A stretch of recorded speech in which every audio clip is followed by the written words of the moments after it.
பருப்பு சாம்பாருங்க.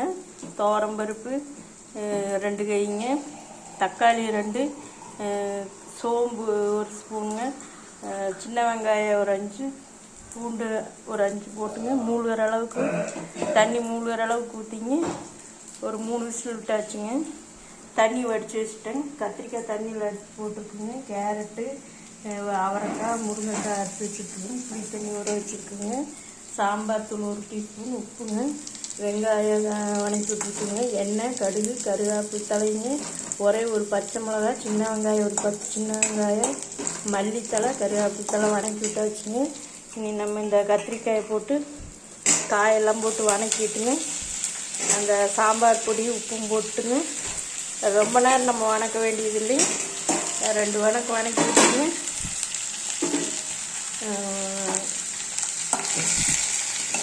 அதிகமாக வணக்க வேண்டியது, சும்மா அந்த எண்ணெய் பிடிக்கிற அளவுக்கு வணக்கினா போதும். நம்ம குக்கரில் அப்படியே வணக்கிட்டுங்க. குக்கரில் இந்த காயெல்லாம் போட்டுங்க. ஒரு 2 விசில் விட்டால் நம்ம சாம்பார் ரெடி ஆகிடும். 3 சவுண்டு பருப்புள்ள வேக வைக்கிறதுங்க, 2 சவுண்டு காயெல்லாம் வேக வைக்கிறதுங்க. இப்போ நாம் இந்த உப்பும் சாம்பார் தூளுக்கு எவ்வளோ வேணுமோ நம்ம போட்டுக்கணும். இப்போ வணக்கியாச்சு. நல்லா வணக்கணுங்கிறது இல்லைங்க, நம்ம குக்கரில் வேக வைக்க போகிறோம். அதனால் நம்மளுக்கு 2 சவுண்ட்லேயே வெந்துடும், காயெல்லாம் வெந்துடும். குக்கரில் 2 விசில் ஒரு 5 நிமிஷத்துல குக்கரை திறந்தால் நம்மளுக்கு விசில் அடங்கினாலும் குக்கர் திறந்தால் நம்மளுக்கு பருப்பு சாம்பார் ரெடிங்க.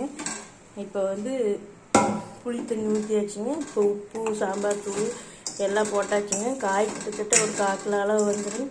இதில் பீன்ஸ் வேணாலும் நம்ம போட்டுக்கலாங்க. இப்போ நம்ம இதை நம்ம நேரடியாக இதை கடைஞ்சாச்சுங்க. கடைஞ்சிட்டு இப்போ இந்த தண்ணி ஊற்றிக்கலாங்க. இப்போ ரசம் வைக்கிறோன்னா இந்த தண்ணி ஊற்றிக்கலாங்க. நம்ம இந்த பருப்பு தண்ணி ஊற்றியாச்சுங்க.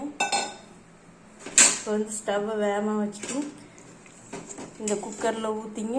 ஒரு 2 சவுண்டு விட்டால் நம்மளுக்கு பருப்பு சாம்பார் ரெடிங்க. காயெல்லாம் நல்லா வெந்து போயிடுங்க. இப்போ நம்ம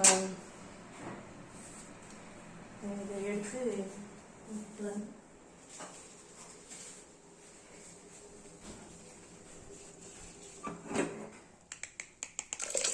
குக்கரில் ஊற்றிட்டு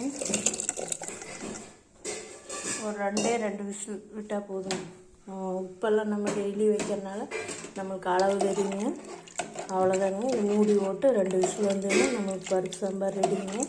கேஸ் நம்மளுக்கு மிச்சமாகும். நேரடியாக நம்ம பாத்திரத்தில்